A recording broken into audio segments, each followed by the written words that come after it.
नमस्कार मंडळी, तुमचं पुन्हा एकदा खूप खूप स्वागत आहे आजच्या एका नवीन ब्लॉगमध्ये. आय होप तुम्ही मस्त असाल, आनंदी असाल आणि छान छान खाससुद्धा असाल. तर आज लवकर उठलेली आहे, कारण त्याचं रिझन असं आहे की आज आहे मिस्टरांचा वाढदिवस आणि सकाळ-सकाळी आम्हाला सिद्धिविनायक मंदिरमध्ये जायचं आहे, दर्शन घ्यायचं आहे. त्याचबरोबर अभिषेकला सुद्धा बसायचं आहे. तर ज्या दिवशी आपला वाढदिवस असायचा ना पूर्वी, तर आई घरी गोडाचा शिरा वगैरे अशाच गोष्टी बनवायची किंवा मग दुधाची शेवई वगैरे.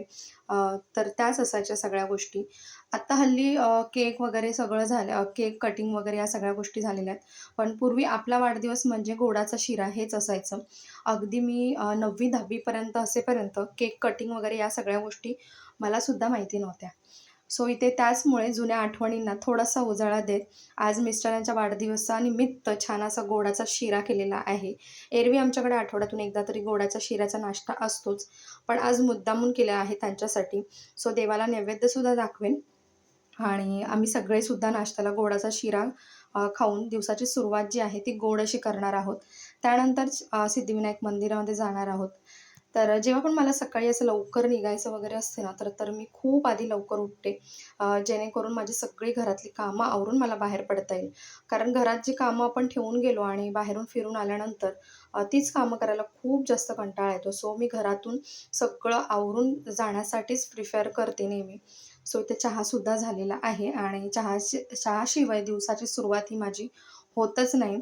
तर इथे शिरा जो आहे तो तुपात बनवलेला आहे, कारण तुपामधला शिरा मला फार आवडतो आणि आपल्यासाठी हेल्दी पण आहे. ऑफकोर्स सगळ्यांनाच माहिती आहे की तूप खाणं खूप गरजेचं आहे. तर एरवी जेवणातून वगैरे इतकं तूप जात नाही, त्यामुळे असं आठवड्यातून एकदा शिरा वगैरे बनवणं किंवा मग चपातीला तूप लावून, साखर लावून छान असं चहामध्ये खाणं किंवा मग अजून कुठला प्रकार, असं सगळ्या गोष्टी मी करत असते. सो इथे बघा शिरासुद्धा माझं झालेला आहे आणि वाढदिवसाचं सेलिब्रेशन असं काही वेगळं नसतं आमचं. कारण नॉर्मली मुलांचा वगैरे आम्ही सेलिब्रेशन करतो, पण माझा किंवा ह्यांचा वाढदिवस असला, तर आम्ही अगदी सिंपल पद्धतीने करतो. तर इथे बघा मंदिराच्या जवळ आम्ही पोहोचलेलो आहोत. तर इथे प्रसादाचं ताट वगैरे घेत आहोत, फुलाचं वगैरे, जेणेकरून मंदिरामध्ये देवासमोर चढवता येईल. सो इथे मंदिरात पोहोचलो आणि अगदी जरासुद्धा गर्दी नव्हती सकाळी. छान असं दर्शन झालं, अभिषेकसुद्धा झाला. तर अभिषेकचं शूटिंग मी काही केलं नाही, कारण पर्सनली मला सगळ्या गोष्टी इतक्या शेअर करायला आवडत नाहीत. सो मंदिरात दर्शन वगैरे झाल्यानंतर आम्ही पोहोचलो छान असता नाश्ता करण्यासाठी. नाश्ता म्हणण्यापेक्षा जवळ-जवळ आमचं जेवणच झालं, कारण खूप साऱ्या गोष्टी आम्ही ऑर्डर केल्या आणि खूप दिवसापासूनची इच्छा होती. हे दादरमधलं जे फेमस आस्वाद हॉटेल आहे, जिथे सात्विक घरगुती जेवण मिळतं किंवा वेगवेगळ्या गोष्टी, ज्या पारंपरिक गोष्टी आहेत आपल्या ट्राय करायला मिळतात.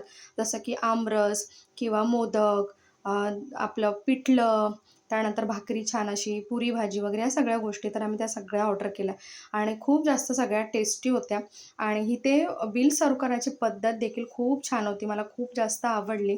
सो तुम्हीसुद्धा नक्की व्हिजिट करा या रेस्टॉरंटमध्ये. खूप छान जेवण आहे, टेस्टी आहे आणि भरपूर गर्दी असते. तर दुपारी आलो, त्यानंतर मिस्टर गेले कामावरती. आम्ही थोडासा रेस्ट करून पुन्हा आलो संध्याकाळी समर कॅम्पला आणि इथे बघा लोलोची चाललेली मस्ती, कारण त्याला खूप जास्त कंटाळा आलेला. सकाळी खूप लवकर उठला होता आणि इथे छान असं समर कॅम्पची सगळी मुलं वगैरे एकत्र जमून, असेंब्ली जमून छान असं सगळं त्यांचं चाललेलं आहे. ते बघा, बघू शकता तुम्ही किती छान मजा करतात. मोबाईल वगैरे किंवा टीव्ही या ॲडिक्शनपासून मुलांना दूर ठेवणं खूप गरजेचं आहे आणि त्यासाठी छोट्या-छोट्या या अशा गोष्टी आपण करणं देखील आपल्या मुलांसाठी खूप गरजेचं आहे. सो त्यामुळेच मी प्रज्ञेला इथे समर कॅम्पला टाकलेली आहे.